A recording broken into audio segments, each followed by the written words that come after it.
റഹ്മത്തിന്റെ മാസമാണ്, അതുപോലെ പാപമോചനത്തിന്റെ മാസമാണ്, നരകമോചനത്തിന്റെ മാസമാണ്.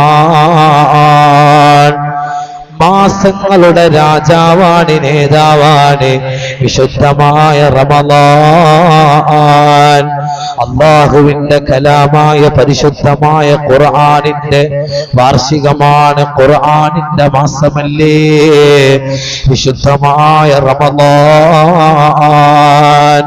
അല്ലാഹു സുബ്ഹാനഹു വ തആല വിശുദ്ധമായ അതാ നമുക്ക് കനിഞ്ഞേകിയ സൗഭാഗ്യമാകുന്ന ആ ജന്നത്തായ സ്വർഗമുണ്ടല്ലോ, അതിതാ 11 മാസക്കാലം അലങ്കരിച്ച് ആ അലങ്കരിച്ച സ്വർഗത്തിന്റെ റയ്യാൻ എന്ന് പറയുന്ന അതുപോലെ സ്വർഗത്തിന്റെ കവാടങ്ങൾ ഈ റമളാൻ മാസത്തിലല്ലേ അല്ലാഹു നമുക്ക് തുറന്നു